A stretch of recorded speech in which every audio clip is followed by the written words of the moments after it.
सावन सोमवार व्रत कथा। सावन सोमवार की यह है व्रत कथा, जरूर पढ़े, पूरी होगी मनचाही मुराद। सावन सोमवार की व्रत कथा। अगर आपकी कोई मन्नत पूरी न हो रही हो या फिर तमाम प्रयासों के बावजूद आपको करियर में सफलता न मिल रही हो या व्यक्तिगत जीवन में परेशानी चल रही हो, मसलन कोई भी दिक्कत हो, तो परेशान होने के बजाय अब की सावन सोमवार का व्रत करके यहाँ बताई गई व्रत कथा का पाठ करें। मान्यता है कि सावन सोमवार के दिन अगर व्रत रखकर इस कथा का पाठ किया जाए तो जातकों की मनचाही मुराद पूरी हो जाती है। सावन सोमवार व्रत की पावन कथा। एक साहूकार था जो भगवान शिव का अनन्य भक्त था। उसके पास धन धान्य किसी भी चीज की कमी नहीं थी, लेकिन उसकी कोई संतान नहीं थी और वह इसी कामना को लेकर रोज शिवजी के मंदिर जाकर दीपक जलाता था। उसके इस भक्तिभाव को देखकर एक दिन माता पार्वती ने शिवजी से कहा कि प्रभु, ये साहूकार आपका अनन्य भक्त है, इसको किसी बात का कष्ट है तो आपको उसे अवश्य दूर करना चाहिए। शिवजी बोले कि हे पार्वती, इस साहूकार के पास पुत्र नहीं है, यह इसी से दुखी रहता है। माता के कहने पर भोलेनाथ ने किया ये। माता पार्वती कहती हैं कि हे ईश्वर, कृपा करके इसे पुत्र का वरदान दे दीजिए।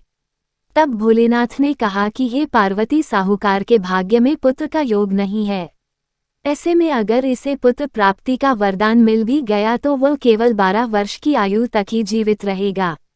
ये सुनने के बाद भी माता पार्वती ने कहा कि हे प्रभु, आपको इस साहूकार को पुत्र का वर देना ही होगा, अन्यथा भक्त क्यों आपकी सेवा पूजा करेंगे।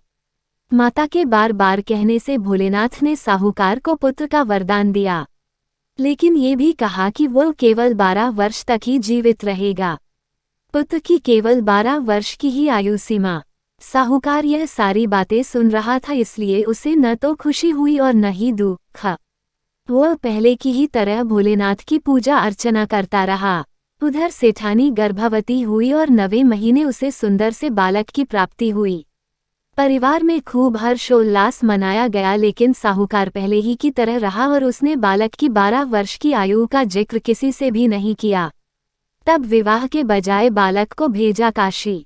जब बालक 11 वर्ष की आयु हो गई तो एक दिन साहूकार की सेठानी ने बालक के विवाह के लिए कहा, तो साहूकार ने कहा कि वह अभी बालक को पढ़ने के लिए काशी जी भेजेगा।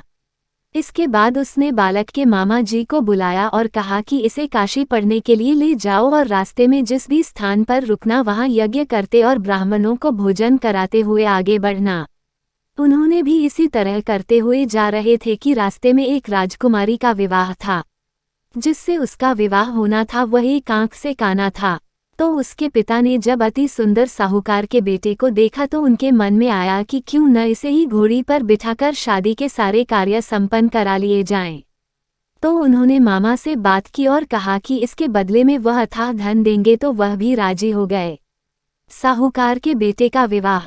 इसके बाद साहूकार का बेटा विवाह की बेदी पर बैठा और जब विवाह कार्य संपन्न हो गए तो जाने से पहले उसने राजकुमारी की चुंदरी के पल्ले पर लिखा कि तेरा विवाह तो मेरे साथ हुआ, लेकिन जिस राजकुमार के साथ भेजेंगे वह तो एक आंख का काना है।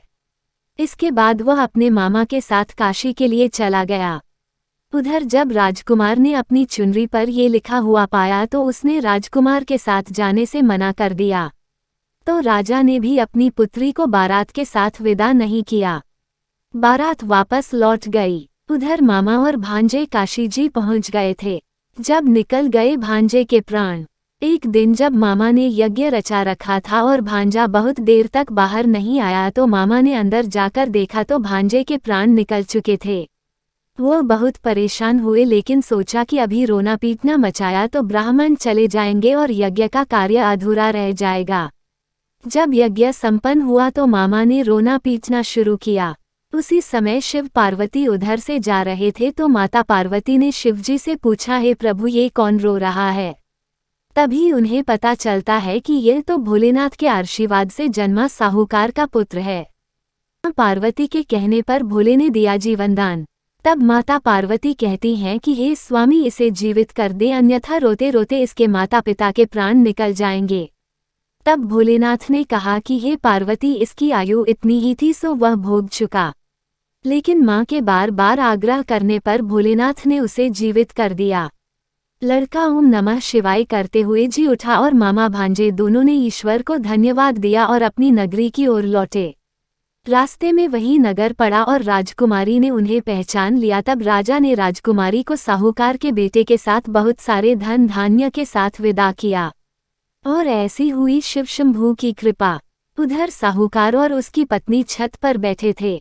उन्होंने ये प्रण कर रखा था कि यदि उनका पुत्र सकुशल न लौटा तो वह छत से कूदकर अपने प्राण त्याग देंगे। तभी लड़के के मामा ने आकर साहूकार के बेटे और बहू के आने का समाचार सुनाया, लेकिन वे नहीं माने तो मामा ने शपथ पूर्वक कहा। तब तो दोनों को विश्वास हो गया और दोनों ने अपने बेटे बहू का स्वागत किया।